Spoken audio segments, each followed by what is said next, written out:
an Excelsior Studios original production. Throughout this podcast, sensitive subjects such as sexual assaults, eating disorders, and suicidal thoughts will be mentioned. Listen with care. And throughout this podcast, sometimes I will use AI to bring real social media posts and messages to life. While the voices you are hearing are fake, the words they are reading are 100% real. And I will be sure to point them out to you throughout the episode so you don't get confused. She would go into the survivors group and also the mental health group, and she would post these really horrible and really graphic posts in these two groups that, even as somebody who used to be an advocate for survivors, the level of detail that she would share would be off-putting, to say the least. All right, this is an episode I'm nervous about, I won't lie. Speaking in depth about a topic as sensitive as sexual assault and false allegations, I understand how delicate this subject matter is. I want to start by saying this clearly. It is very, very rare for people to falsify sexual assault allegations. Should we cast doubt on one allegation here, that is not to say that you should doubt anyone else making sexual assault allegations in the future. That being said, Megan has admitted to people in the past that she has made up allegations of sexual assault. You have heard throughout the podcast that she has made up allegations against her former pastors. She stole stories from women she interacted with in Facebook groups, and she seemingly planned to falsely accuse her former chiropractor. So we know from some degree that Megan has a history of making these false allegations, and we've heard this from her in her own words. That being said, we'll never know for certain if Megan has ever experienced some form of sexual abuse or trauma, and this podcast doesn't seek to question whether or not she has. Megan's the only person who will ever really know what's happened to her, and her past is not really anyone's business. What is our business is that she frequently speaks about her past traumas to gain sympathy or in some way boost her image on social media, either as an activist or as a victim. So in that regard, Megan has kind of made her trauma our business, and it's vital to understand this in order to understand what eventually got Megan caught by the police. So in this episode, we will explore the various accusations Megan has made, including the main one that she brings up over and over again, as well as kind of the journey that brought us up to her arrest. I'm Amanda, and this is Don't Waste This Effing Podcast, the story of Megan Stoner. Don't Waste This Podcast is a completely independent podcast. It was written, recorded, produced, and edited by me, Amanda. Please be sure to like and subscribe to this channel if you're listening on YouTube. Rate me 5 stars if you're listening on Apple Podcasts or Spotify, and be sure to share this with your friends if you think that they would like to hear it. Because this is independent, you won't be bombarded by intrusive advertisements or sponsorships throughout the show. If you would like to learn how to make your own podcast like this one, I've put together a course that teaches you everything you need to know about starting a podcast and how to do it step by step. That link will be in the description. And if you'd like to hear more from me, you can check out my daily news updates podcast about U.S. politics and the Middle East conflict, national security, foreign policy. That will be linked in the description as well.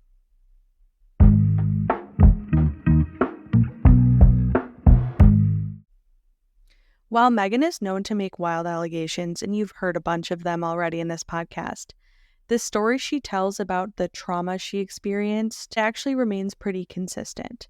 I'll let her tell it in her own words. This is from her appearance on the Mirror Talk podcast in October of 2020. I was assaulted by a very powerful man in my state, and I was assaulted at the first time at 14. I'm now 22, so it's been 8 years since my first assault. I've been assaulted many times during the ages of 14 to 19. During that time, I was not aware of what was happening. I did not realize until about age 18 that what had happened to me when I was 14 was sexual assault in the state of Indiana. The age of consent is 16. And I did not realize that for the first time until I was 18.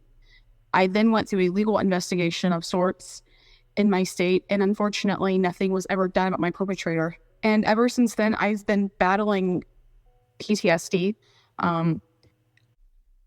So, a lot of dynamics may sound familiar to you here, especially the power dynamic component, claiming an authority figure or a powerful man in Indiana is who did this to her.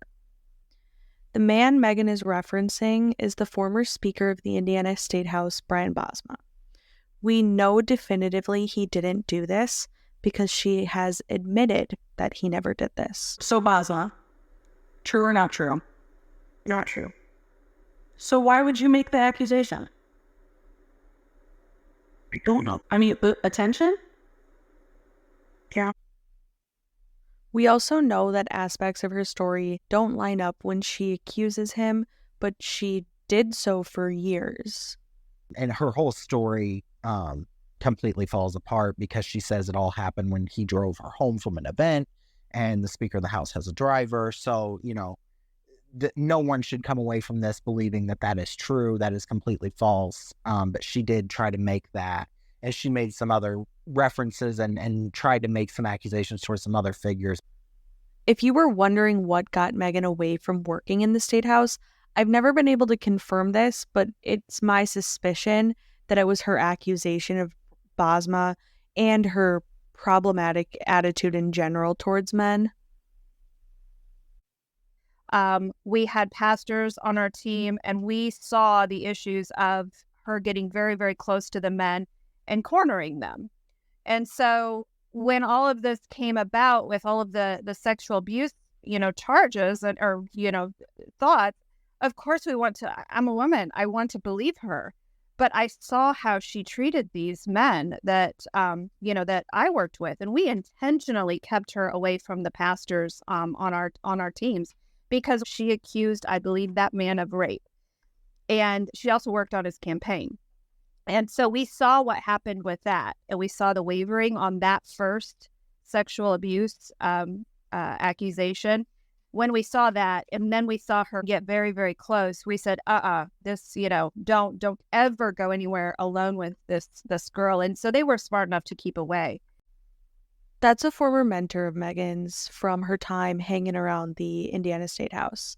So when it comes to the Bosma accusation, she actually ended up testifying in some sort of state committee that there was a whole investigation into him, I believe.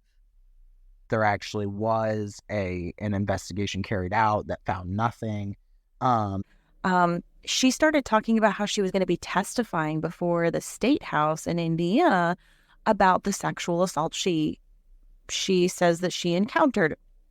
And she was every day. It was like 21 days till my press conference, 20 days before I testify, 19 days before I testify.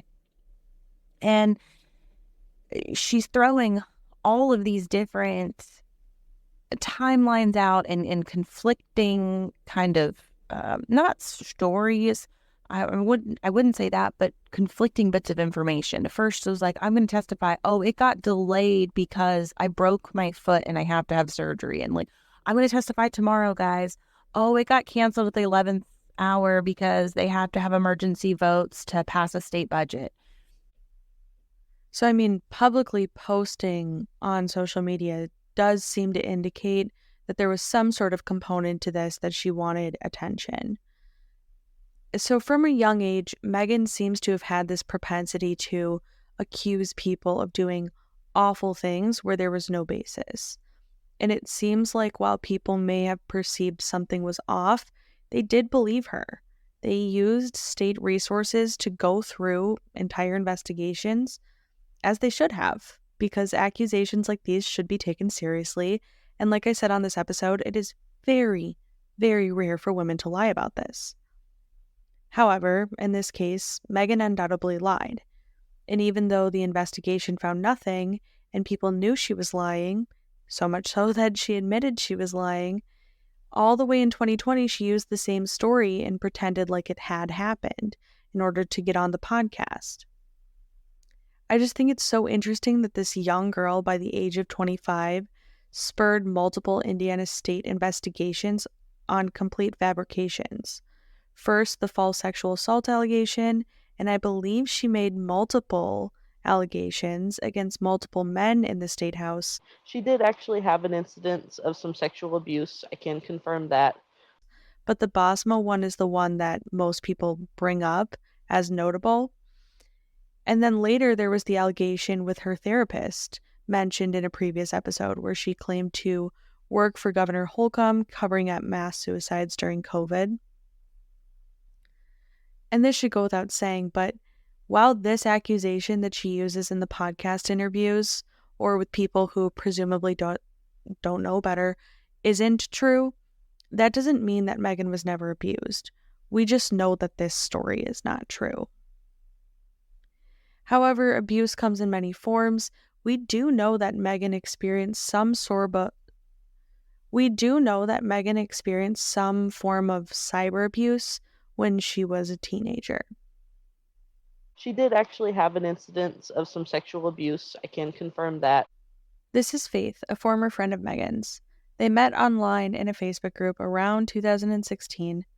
My favorite part of this story is that they met in a Facebook group for a college that Faith attended, but Megan didn't attend. I don't think she was 16 at the time. So who knows why she was in that group or what she was doing. But once they became friends, Megan started speaking with other friends of Faith's as well, including the guy that Faith was dating.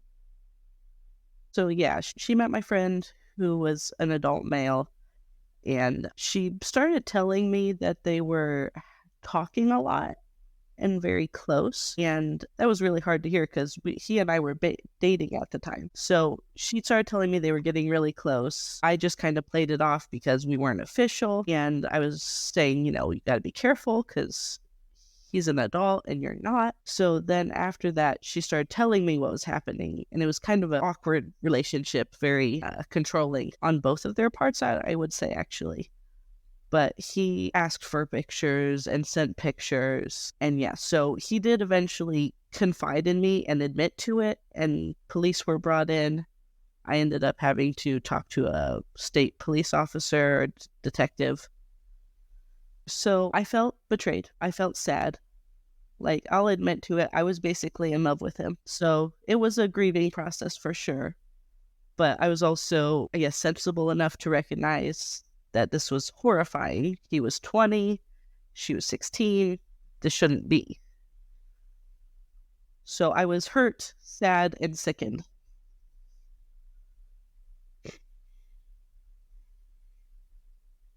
It felt like he preyed on her and she was confiding in me. I knew she would exaggerate things at times, but I didn't know at that point she was the full liar that she is. So Faith was dating the guy that Megan began engaging in these inappropriate texts with. And Faith actually took Megan's side in all of this. They remained friends for years afterwards.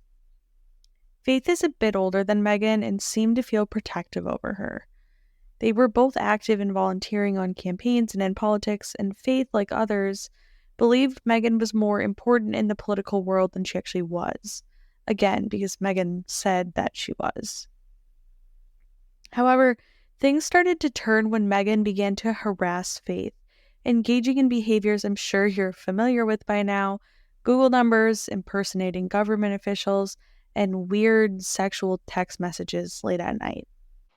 Yeah, and then she has accused pretty much everyone in politics of any side and in any state or in the nation of having sexually abused her at one point. We're talking like that Pizzagate stuff, sex cabal. Mm-hmm. She was basically telling me that she had nightly gang rapes, basically, was going on with her. This is notably right around the time of when Pizzagate was being spoken about frequently in the news. If you're unfamiliar with Pizzagate, it was a conspiracy that was spoken about frequently on the internet around 2016-2017, in which people accused politicians like Bill and Hillary Clinton of engaging in pedophilia at a pizza restaurant in Washington, D.C., along with figures like their advisors John Podesta, Anthony Weiner, Huma Abedin, and noted criminal Jeffrey Epstein. This came about because internet conspiracy theorists, often affiliated with QAnon, claimed that the logos of two pizza shops next door to one another in Washington, D.C. featured, I guess, symbolism that looked similar to FBI identified pedophile symbolism to indicate either young boys or young girls. The conspiracy claimed that these politicians would visit these pizza establishments in D.C. to partake in satanic rituals and pedophilia in the basements of these pizza shops. The problem is that there's apparently not a basement in these pizza shops. It's all just totally made up, crazy conspiracy. It's been widely debunked, and it was a meme in certain corners of the internet for a while, and crazy right-wing groups like QAnon spoke about Pizzagate frequently online during Trump's presidency. So she starts to tell me that she has been being groomed by a top-level politician in Indiana. She starts to tell me this, and that she's being groomed, and she has been groomed for years, and that he's been, she said raped repeatedly. She said it started at like the age of 11. I don't believe that, though I do 100% believe she has been sexually assaulted at some time. And I believe that's the age she said. So it was after Pizzagate. It was in probably, I believe it started around March, because by the end of this story, she's claiming full-on Pizzagate stuff, like multiple politicians, all the politicians really. And there's a, cabal, they're all together, lots of kids. Yeah, it's very much Pizzagate, which I'd never heard of at the time, so I didn't realize that. She was basically telling me Pizzagate happened to her. Like I say, when I say all the politicians, I mean every politician you can think of was in her hotel room having a gang rape. Sometimes just one at a time, sometimes groups. It's all the people. Primarily Indiana politicians,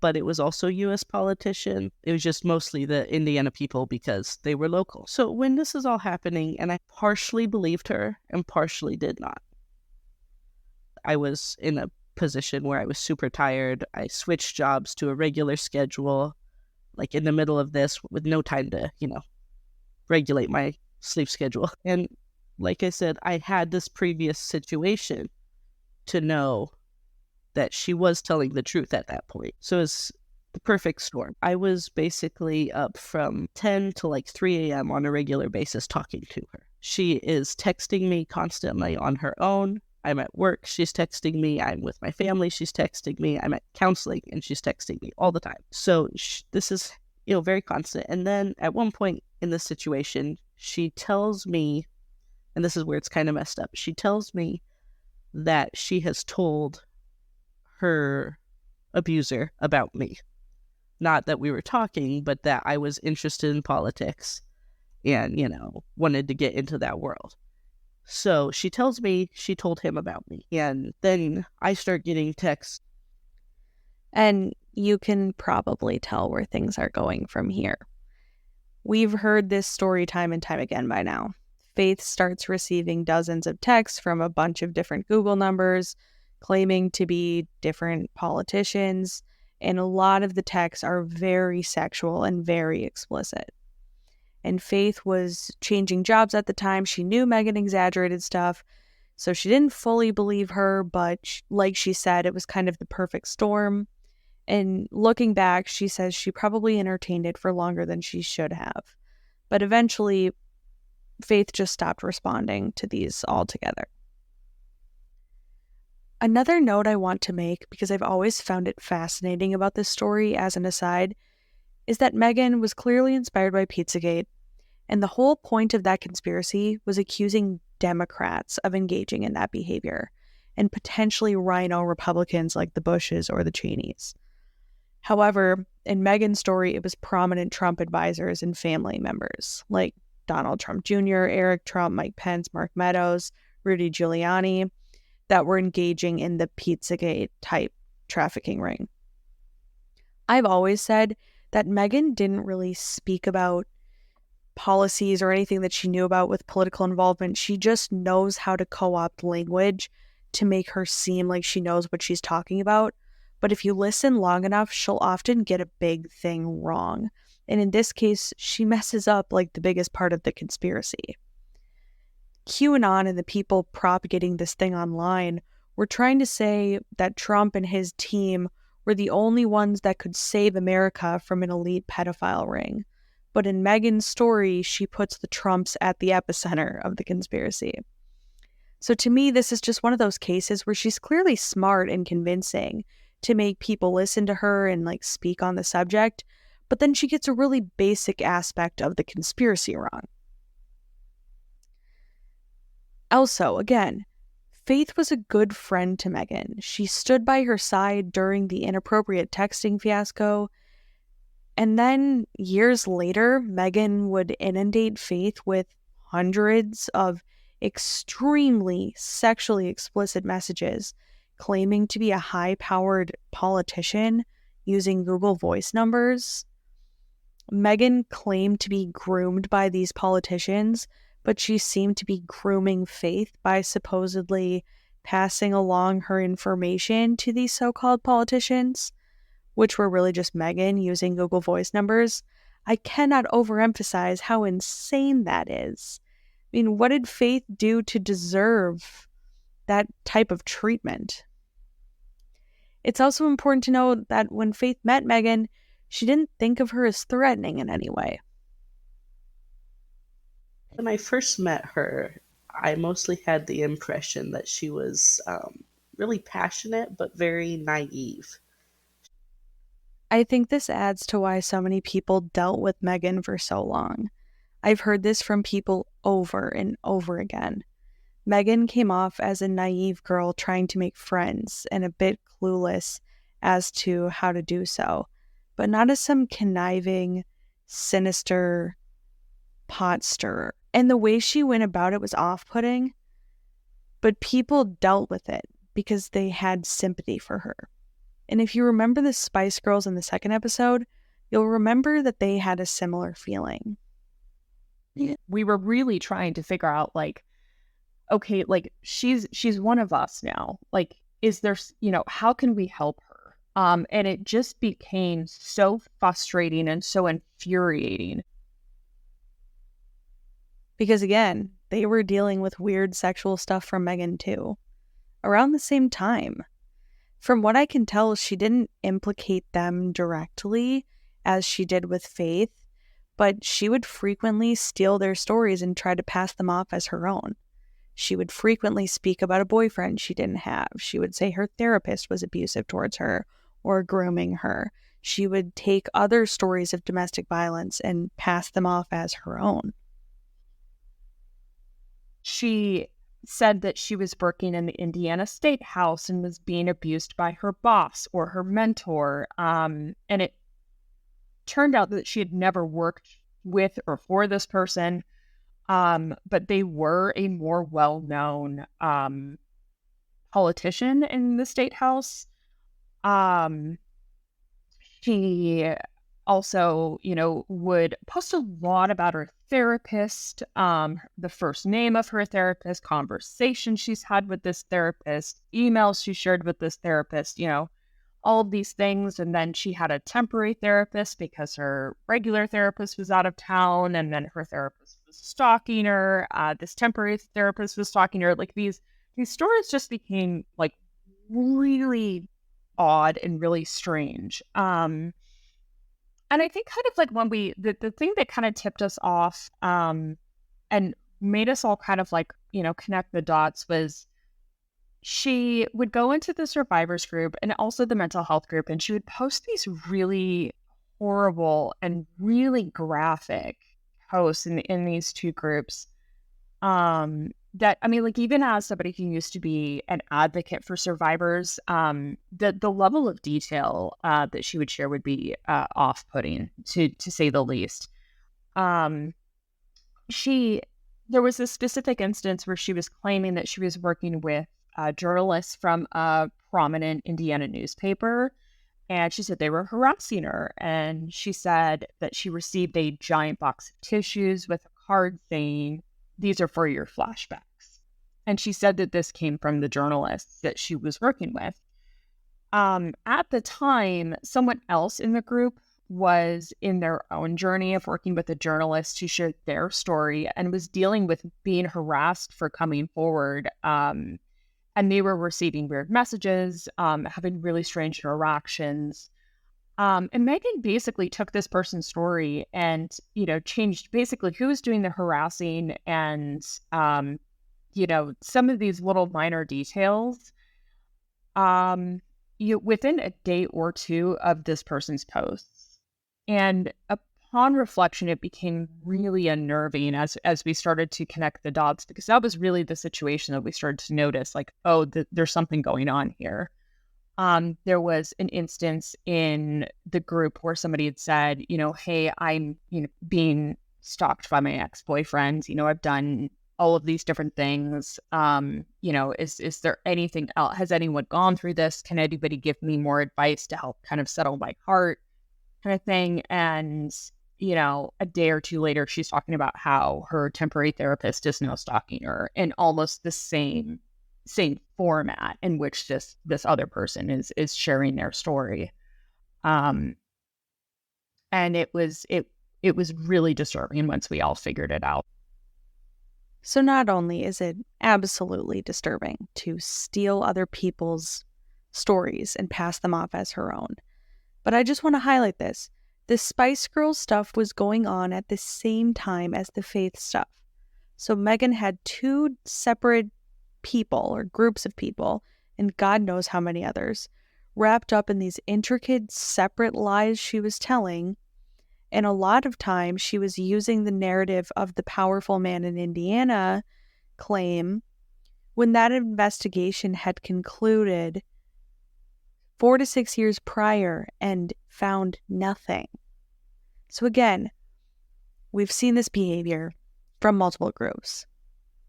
Megan has a weird thing with accusing people of sexual assault or claiming to be a victim of sexual assault or stalking behavior. We saw this with her pastors when she was 11 or 12 years old. We saw this with a lot of groups over the years. We saw this when she was seeming to be preparing to falsely accuse her chiropractor, when she was texting him weird, sexually explicit things from Google Voice numbers claiming to be a slew of Trump advisors that are not from Indiana, as if they were about to start flying into Indiana for chiropractic care based on her recommendation. And she spoke about her sexual assaults on podcasts if she could get on, claiming to be a victim's advocate, although there's no evidence she ever worked as a speaker for an advocacy nonprofit. She also spoke about this on social media. After years, I will finally be able to sleep on a mattress I wasn't raped on. I'm sorry. I know this is insane, but those are the types of social media things that she would post. And that is obviously an AI voice of hers reading a past post. But that's how freely and openly she would speak about these so-called assaults. And I just want to point out here, too, that as a woman, I see statistics all the time that say that 1 in 3 women are sexually assaulted or harassed in their lifetime. I don't know if that statistic is true, but I will say that sexual harassment and assault is common enough around women that we all know how we speak about it. I've never seen someone speak about things so openly and in such graphic detail as Megan. I think that's one of the reasons hearing her stories is so off-putting sometimes. It's just something I'm not used to, or any woman that I know that I've spoken to about this story is used to. We all want to believe women. There's just something different or off about the way that she tells these stories.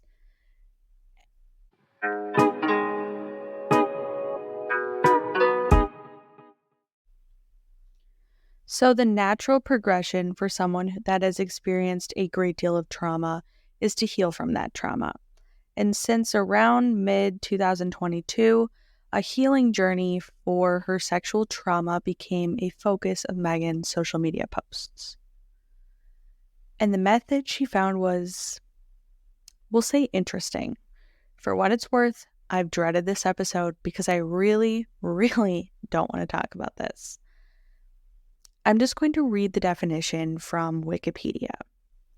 Megan found yoni massage, which is derived from the word yoni, a representation of the vulva, which symbolizes the goddess Shakti. It is a tantric full-body massage.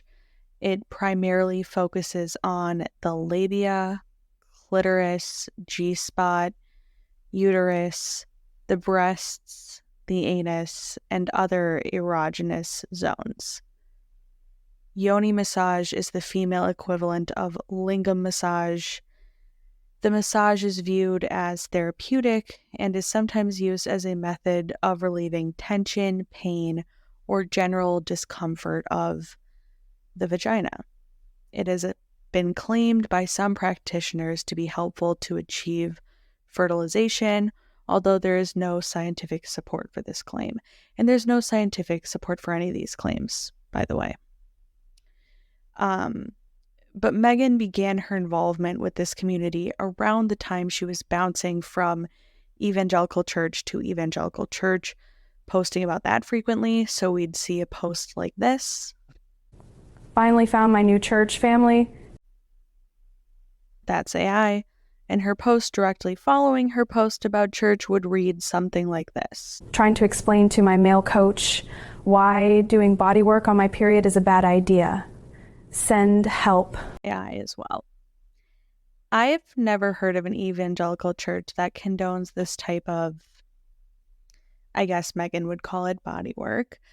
And while I'm sure some practicing Christians partake in this practice, I can't imagine many Christians speak about it publicly, about a practice that is so clearly condemned by the church. I am by no means a perfect Christian, but I'm unaware of any scripture that would approve of this type of practice, and I'm very aware of scripture that condemns it.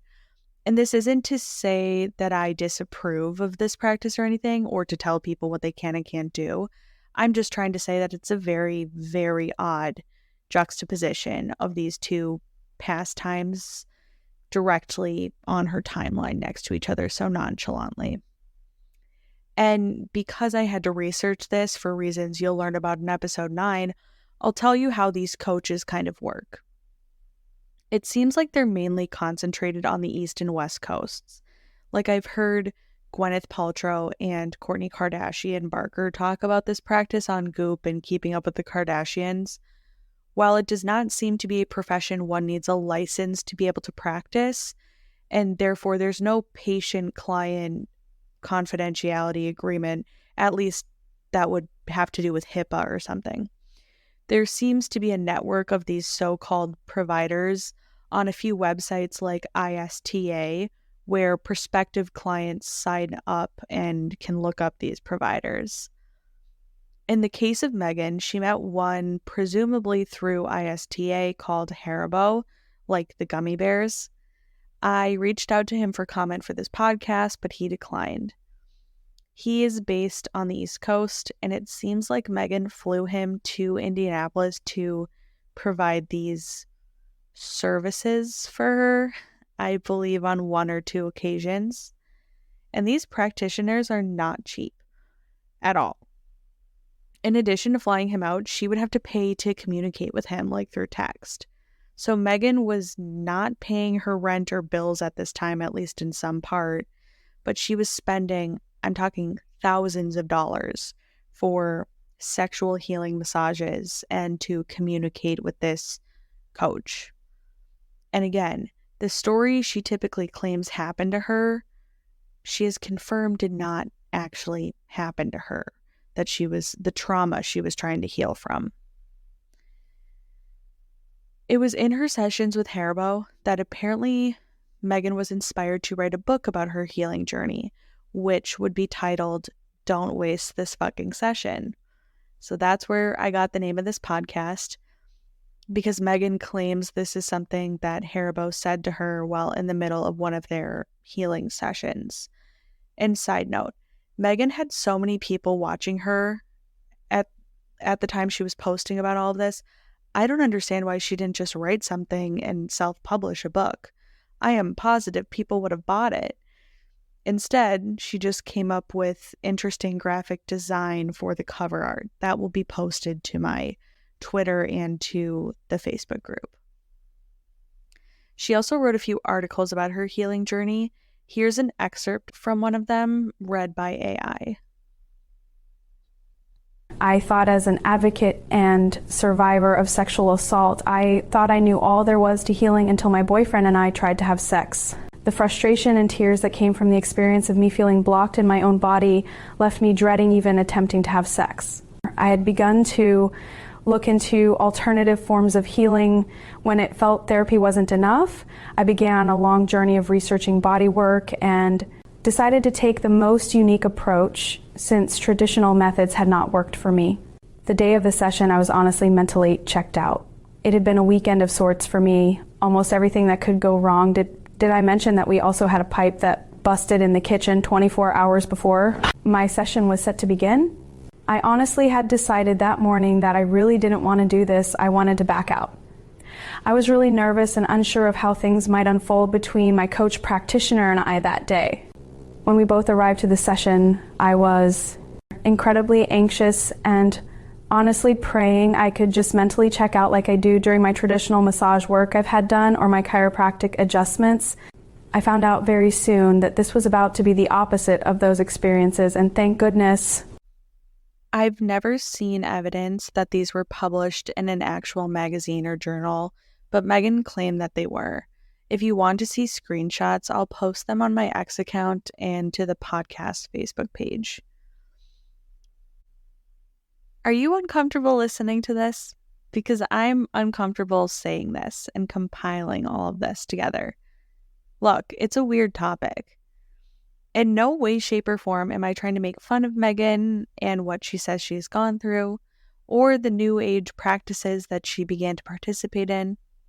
My goal in sharing this is for you to see how often she spoke openly about this process, both the sexual assault allegations and the healing journey, because this plays a really big role in the downfall of Megan's run from the police in September of 2023.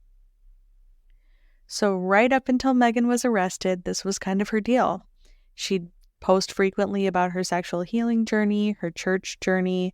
She would get into altercations with random people she had wronged over the years. This was amid the car crashes, the podcasts, and the rest of the drama. And that led us to that fateful day in April of 2023, when Megan was finally brought into the police department on charges of theft, fraud, and corrupt business dealings. In the coming episodes, we will dive into the wild journey of summer of 2023 for Megan and the community that eventually brought her to justice. So until next time, I'm Amanda, and this is Don't Waste This Fucking Podcast, the story of Megan Stoner.